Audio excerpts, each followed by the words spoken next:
என்றால் நாங்க ரமலான வரவேற்றல் அது சம்பந்தமான அந்த அந்த அந்த எதிர்பார்ப்பை ஏற்படுத்துதல் என்று சொல்றது முக்கியம் என்று சொன்னமே. அப்ப அந்த அந்த உணர்வு மாற்றத்தை நீங்க உங்களோட பிள்ளைகளுக்கு எப்படி கொடுக்க போறீங்க?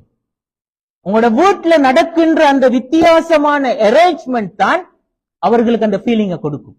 என்றா அவங்கள கூப்பிட்டு வச்சு இப்படி ஒரு பயான் பண்ணேலாது.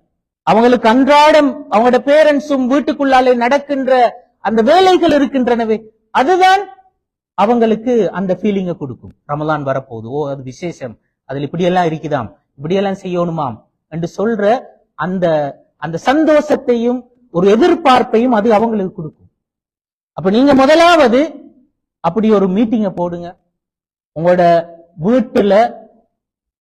வீட்டை எப்படி ரீஅரேஞ்ச் பண்ற, ரமலான் வாரத்துக்கு முந்தி நீங்க செய்ய வேண்டிய விஷயங்கள்ல வீட்டை ரீஅரேஞ்ச் பண்ணுங்க, வீட்டை சுத்தப்படுத்துங்க, வீட்டுல ஒவ்வொரு இடங்கள்லயும் தேவையான துவாக்கள் எழுதி ஒட்டுங்க.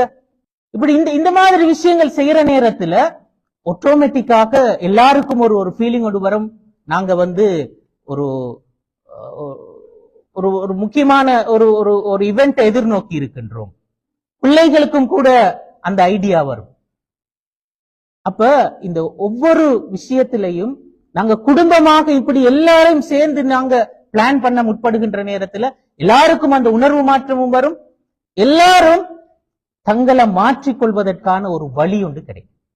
கிளியரான ஒரு பிளான் உங்களுக்கு வேணும். நீங்க என்ன உங்களோட பிஹேவியர்ல என்ன மாற்றம் கொண்டு வர போறீங்கன்னு சொல்றது வெரி ஸ்பெசிபிக்கா நீங்க தீர்மானம். உங்களோட நாலேஜ்ல என்ன கூட போகிறது என்று சொல்றதை வெரி ஸ்பெசிபிக்கா தீர்மானிங்க. உங்களோட உணர்வு உங்கள்ட்ட இருக்கிற தவறுகள் பிழைகள் அதுல எதை நீங்க மாத்திக்கொள்ள போறீங்க, எதை கைவிட போறீங்க என்று சொல்றத வெரி ஸ்பெசிபிக்கா தீர்மானிச்சு அதற்கு என்ன செய்ய போறீங்கன்னு சொல்ற விஷயங்கள் செய்யும். உங்களோட பிள்ளைகளுக்கும் இது மாதிரி டார்கெட்ஸை கொடுங்க. அந்த டார்கெட்ல அவங்க அதை அச்சீவ் பண்ற நேரத்துல அவங்களுக்கு அதுக்கு கிஃப்ட் கொடுங்க, அதுக்கு பரிசில்களை கொடுங்க, அவங்கள மோட்டிவேட் பண்ணுங்க, அதுக்கான வாய்ப்புகளை கொடுங்க.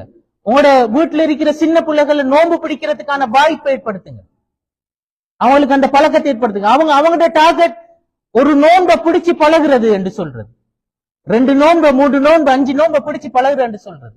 அப்படி அவங்க ஒரு நோன்பை பிடிச்சா அதை செலிப்ரேட் பண்ணுங்க. அதுக்கு ஒரு ஒரு ஒரு ஒரு ஒரு இஃப்தார ஏற்பாடு பண்ணுங்க, நீங்க அதை செலிப்ரேட் பண்றது.